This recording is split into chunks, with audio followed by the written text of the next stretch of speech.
républicain ñu ngi ko teg fii depuis le 31 mars 2018 au siège départemental de l'APR dañ ko tegee woon li taxoon ñu teg ko parce que pour que ñu rappeler population sénégalaise politique sociale yi nga xamante ne président de la république teg na ko en faveur des personnes handicapées muy lu mel na la carte d'égalité des chances avantage yi nga xamante ne carte bi am na ko ndax léeg-léeg nit dina am carte doo xam carte bi lan mooy avantage yu carte bi mouvement bi jóg pour taxaw pour sensibiliser population bi si lu mel noonu bourse sécurité familiale yi tey bu ñu xoolee accompagner les étudiants handicapés si lu bëree bëri couverture maladie universelle bi moom képp ko am carte avantage yooyu si CMU bi si la bokk ñu am encore le programme national de l'adaptation à base communautaire muy programme RBC région de Thiès am si liggéey bu yaatoo yaatu boo xamante ni région de Thiès def nañ ko avec la DAO et le BMZ la coopération allemande kon vraiment ñun mënuñu gërëm boo xamante ni xamuñu fu mu yem président de la république li mu def si ay personnes handicapées yi parce que dañ ne nit ki nga jàngal ko nu muy ngay bay di ko may ngay napp di ko may nga jàngal ko nu muy napp mën a demal boppam kon président bi mu ñëw programme yi mu teg pour que handicapé yi mën a demal boppam li ñu naan égalité de chance bu ko def loolu bu ñu kii émancipation des personnes handicapées président loolu la taxawal loolu moo nekkoon vision te gis nañu li président doon def docteur monsieur le ministre si tànk yooyu la mos a nekk du ñu gulatee si centre bi yàgg na ñëw yàgg na jàppale les personnes handicapées te femme handicapée bu nekk en état de grossesse le monsieur le ministre day jël prise en charge médicale du yem rek si ñëw faj la gratuitement mais da ngay dem mu jox la passe li ngay def yëpp si femme handicapée yi ak jabaru handicapé yi yegg na bi si man ndax dañ ni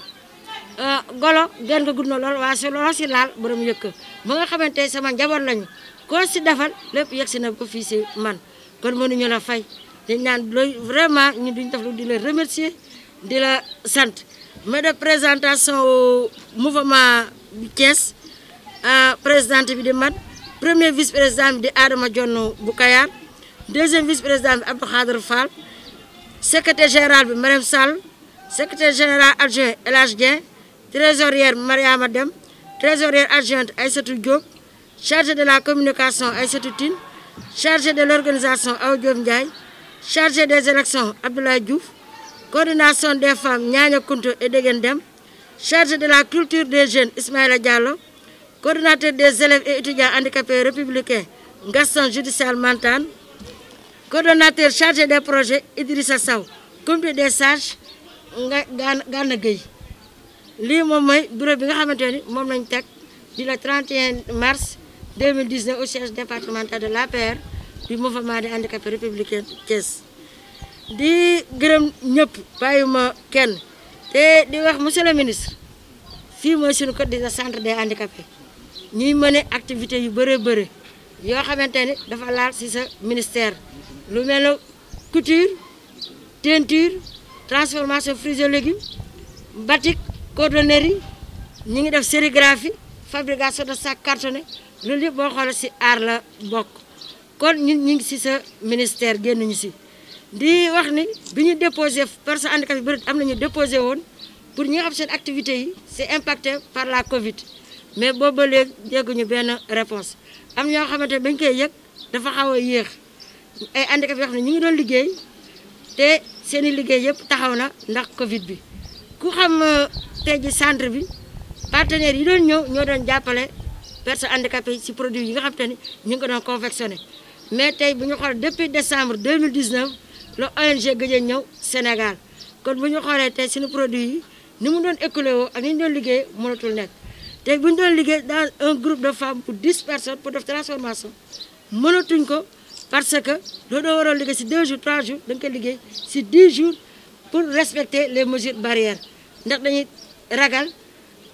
dajaloo boobu te ku xam transformation fruits et légumes ku xam sérigraphie xam c'est un travail de chaîne kon ñu di tàllal loxo di la wax pour nga gëstu les personnes en situation de handicap yi nga xam te ni ñu ngi mener des activités génératrices de revenus te Covid bi impacté leen may fi may jeexalee rek di wax ni ñaan yàlla suñu borom bi teggil ñu jàngoro ji nga xamante ni mooy Covid 19 bi te di def lancer appel à toutes les personnes handicapées Soumaré wax na ko que ñun nous sommes vulnérables te ki lay pousse yow mi yor fauteuil roulant tey mbedd boo xoolee kii doxee fauteuil roulant ñaar nit ba ñetti mënu laa pousse boo pousse ba kooku am koñ ba mu jàdd mu bàyyi keneen moo lay pousse kon kooku déjà loxo xam nga bu dee am na ko kon mën na la wàll kon ñuy ñaan vaccin bi nga xamante ni ñëw na je lance un appel à toutes les personnes en situation de handicap ngeen dem vacciné wu parce que ki leen di sangul sa taar la bëgg te bu ñu topp nit ñi wax rumeur yi ñuy wax di wax loolu mënul nekk président bëgg bu bëgg askanam bëgg bi bu bëgg réewam kenn mësul dégg ñun ab président day jël ay vaccin pour rey nañ suba bu rey nañ kan mooy si dëkk bi kan mooy nekkati si réew mi kon am na loo xamante ne ay wax yoo xamante ne ay waxu nasax rek la kon nit ki da ngay dem nga vacciné wu bu ngeen vacciné wu di ngeen aar seen bopp aar seen njaboot aar seen entourage loolu rek laa amoon di ko wax maa ngi leen di gërëm yéen ñëpp di jéggalu si kàddu yi. Monsieur le président de Toumani Camara, pardon, Madame la présidente Ami Diallo, ñi nga xamante ne ñoo sunu mbokk waa Thiès soxna Yacine soxna Abi Cissé bi nga xamante ne macha allah liggéeyam ci commune bi ak ci liggéeyam ci zone ouest bi ñëpp xam nañ ko di nuyu directeur bi nga xamante moom it yàgg nañu nekk di jaxasoo fii parce que ni ko directeur waxee léegi fii du ñu fi gan yàlla dafa def activité bu ñuy def ci maison des handicapés ñun dañuy ñëw taxaw te loolu yàgg na depuis des années la kon tey suñu fii ñëw recevoir ñi nga xamante ne ñooy handicapés républicains yi ñun defe naa ñun ñoo leen di recevoir fii parce que ñun fii lañ bokk fii lañ dëkk di leen wax ne que le président Macky Sall nit la boo xamante ne yàlla moo ko baaxe mu am yërmande mu am maanaam sympathie ak solidarité muy nit koo xam ne maanaam nit ku baax la dafay ministère de l'équité sociale de l'équité territoriale président Macky Sall moo ko fii ndax programme yoo gis yëpp programme président Macky Sall bàyyi xel askan wi la ko samp soo gisee tey ñi ne ci taax wi bu njëkk ba ñooñ lañ daan waxal waaye léegi dañuy dem ba nga xamante ne ku fi nekk président teg na la programme PUDC tey tax na ci Sénégal fi yëpp foo dem Sénégal ñu ngi leen di bàyyi xel ñu ngi leen di indil ay courant ñu ngi leen indil ay ndox ñu ngi leen di indil ay piste ak ay tali foo xam ne mosu fa woon ne président Macky Sall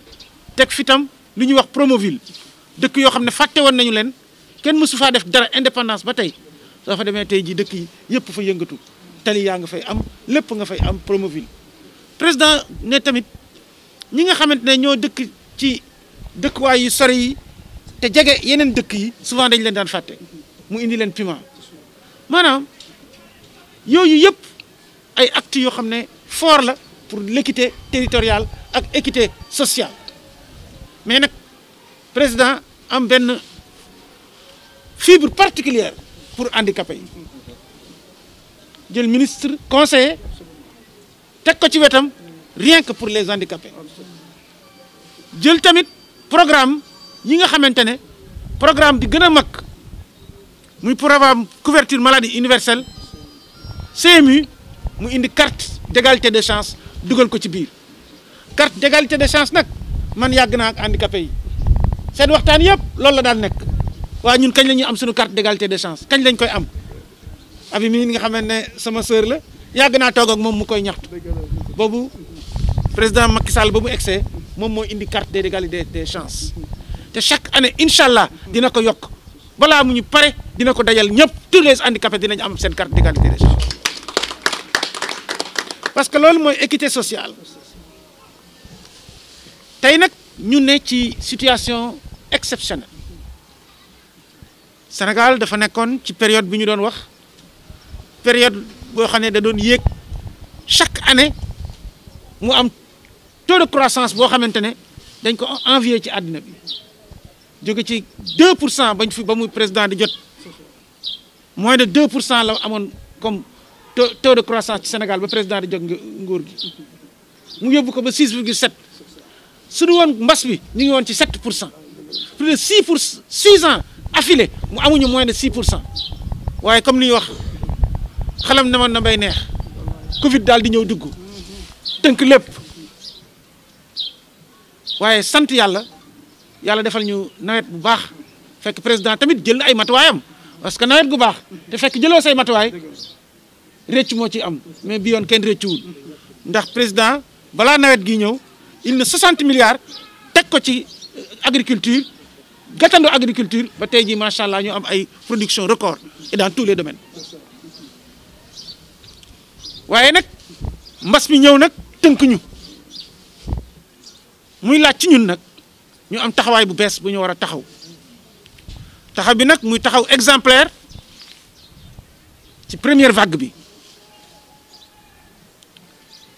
ba nga xamante ne dans le monde ñu jël Sénégal cité ko comme référence waaye tey dañu dugg ci beneen vague boo xam ne moo gën a metti gën a tar ba tënkuñu mais président de la République ci xarañam ak ci bëgg Sénégalam daal di jóg daal di ne vaccin yi nga xam ne waa Europe ak les pays nanti ñi ngi koy am man duma xaar initiative COVAX muy tardé ba ñuy ëllëg ñu naan Sénégal ba ñuy joxewuñu mu làmb ci gafagaam génne vaccin bi indi ko fii Sénégal alors que tey jii 7 pays africains kese dont le Sénégal ñoom ñoo jot ci vaccin bi kon loolu jaaraama Sénégal jaaraama président de la République utiliser ay relation diplomatique am ba tey jii muy Russie muy Chine ak incha allah ci rafet yeneen ak yeneen dinañ indi vaccin yi ba nga xamante ne sénégalais yi nga xam ne dañ ko war a am ku ci ne nga war ko am waaye nag nit nag su lay jàppale soo amee xel da ngay góorgóorlu ba la mu lay jàppale nga daal di yow it kenn du la ci jiitu alal boobu yëpp président def ko ci coono googu yëpp parce que tey am nañu am alal sax te mënuñu jot ci vaccin yi mais suñuy relation diplomatique ak taxawaayu président dans le monde tax na ba ñun ñu mu njëkk a jot ci vaccin yi kon ñun tam ngal la ñun nañu taxawaay boo xamante ne vaccination bi nañu jóg dem vacciné wu ci ku ci ne ci yéen na ngeen dem waxtaan ne Sénégal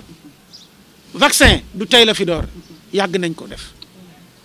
Sénégal xam na vacciné poliomyélite suñ koy wax ñun ñiy toog fii ci centre handicapé xam nañ luy poliomyélite ndax li mu indi ci coono ak li mu indi ci fitna ci Sénégal su du woon vaccination bi kon tey jii ñu bare ba tey seeni doom ñi ngi koy am waaye sant yàlla tey vaccination moo tax bu polio amatuñ ko fi ñii fi ne ñu ëpp ci ñoom polio bay leen tànk ba tey jii ñoo ñuy wax way laago lañ kon vaccination lu am solo la te yéen mieux que quiconque yéen a xam intérêt wu vaccination am ay yeneen maladie yoo xamante ne ñoo fi teewoon vaccination ko fi indi année 1920 1918 la grande peste bi nga xam ne dafa décimé woon àddina vaccin moo ko fi jële sëriñ yi mag yëpp a ngi fi woon daal di wax nit ñi ñu dem vacciné wu kon tey histoire wax na dellu siwaat na pour que nit ñi daal dem vacciné ji nañu wóolu nag sunu comité de santé moom mooy initiative bi nga xamante ne nos professeurs le ministère de la santé ñoo ko jox nañ ci jàpp vaccin boo xamante ne buñ ko indi fii Sénégal bu ñu seet la settantal ko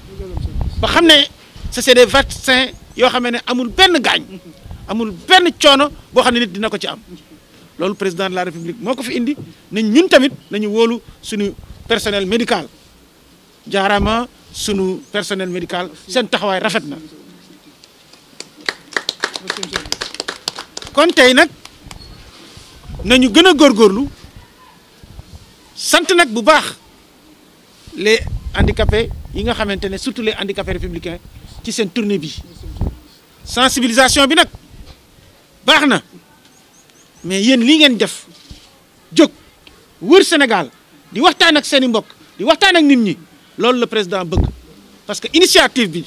pour xeex mbas mi la li ci njëkk moom mooy initiative communautaire mooy lii ngeen di def ku ci ne ci sa communauté nga waxtaan ak ñoom wax leen ne leen nañu continuer takk masque yi nañu dem ñàkku ji nañu bàyyi dem ci waxtaan yoo xamante ne amul njariñ éviter nañu dandante raxasu yu bari ñëpp xam nañ ko kenn dootul xel la ci ñëpp parce que waxtaan nañ ko waxtaanaat ko na ci nit ñi gën a bàyyi xel vaccin bi tamit nit ñi dem vacciné wu ji ñu xam ne Sénégal dañu war a delluwaat ci liggéey ndax sonn nañu na ñëpp dellu siwaat ci vaccination bi pour que feebar bi dellu ci ginnaaw liggéey gi dooraat ñëpp nekkoon fi ñu nekkoon président Macky Sall li nga xamante ne moom la bëggoon ci Sénégal moom mooy li ñuy wax croissance à 2 chiffres incha allah ñu dem ba ci croissance à 2 chiffres muy mbëgte muy liggéeyu Sénégal yëpp muy opportunité pour ñëpp maa ngi sant ñëpp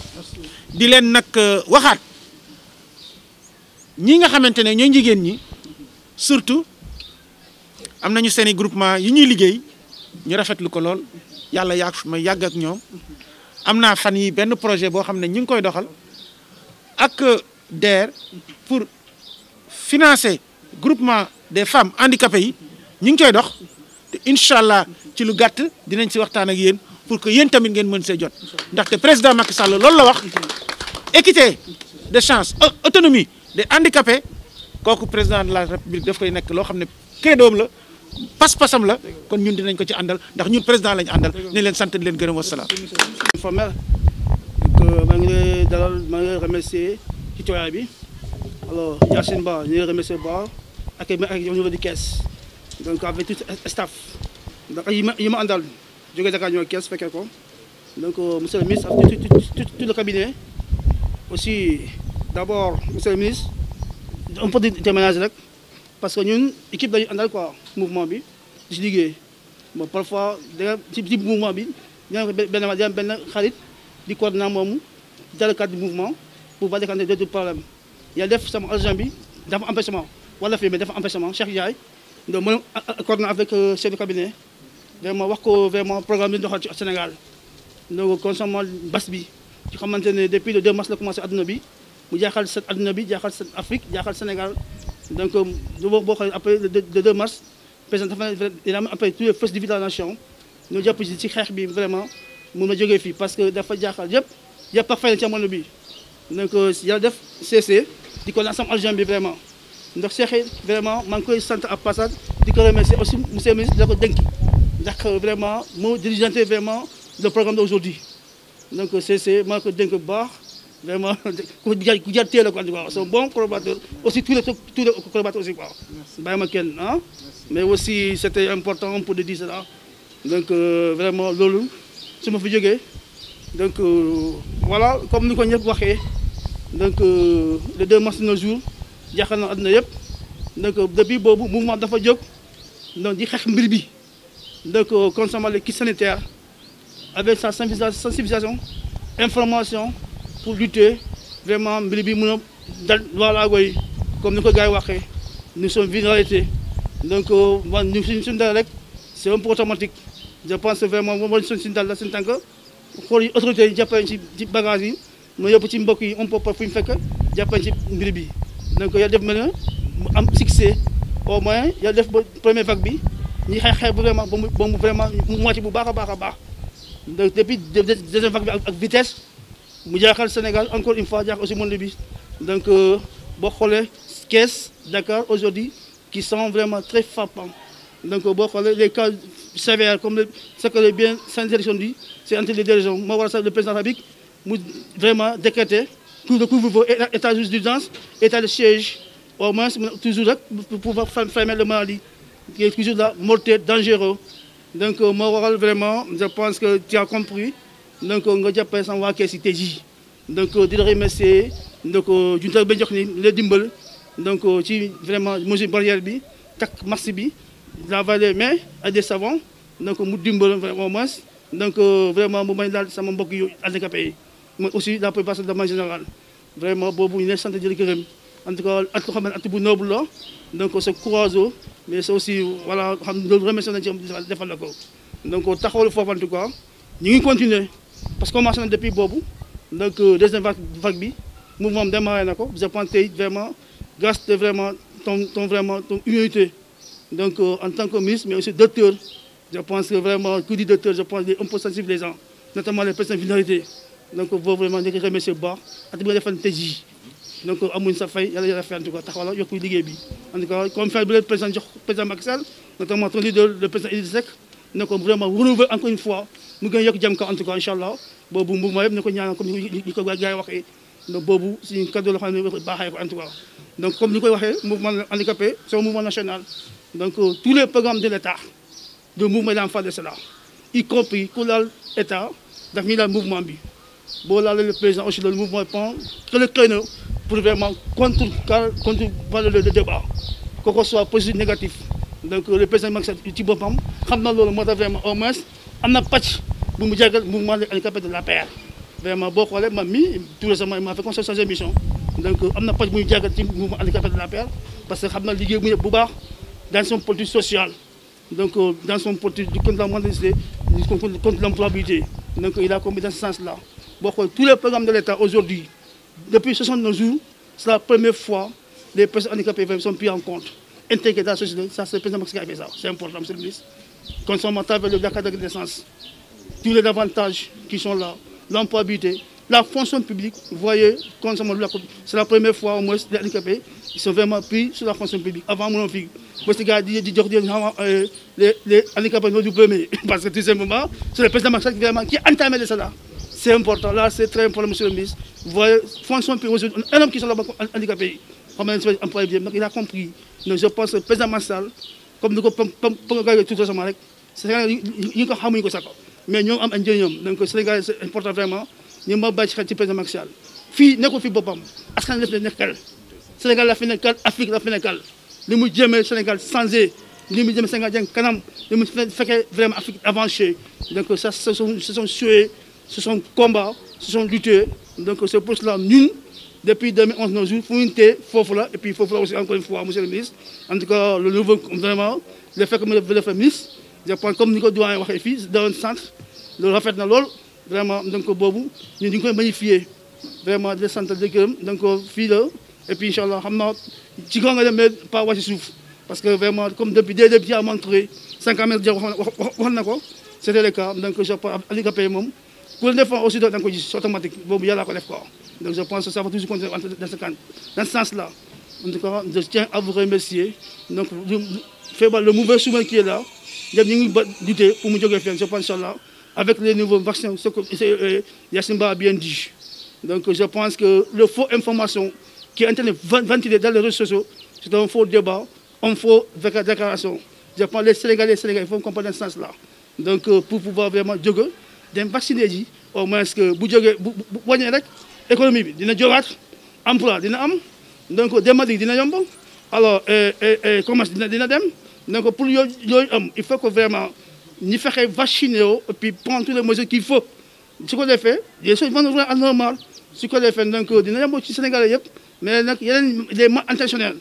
yi intention de l'autre côté c'est un faux débat c'est ça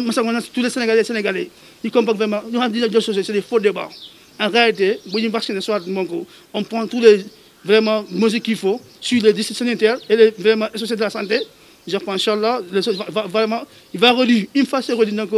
économie dina jógaat emploi dina et puis voilà vraiment Sénégal dina naax et puis dina neex pétrole dina joli voilà vraiment je vous remercie monsieur le ministre merci beaucoup voilà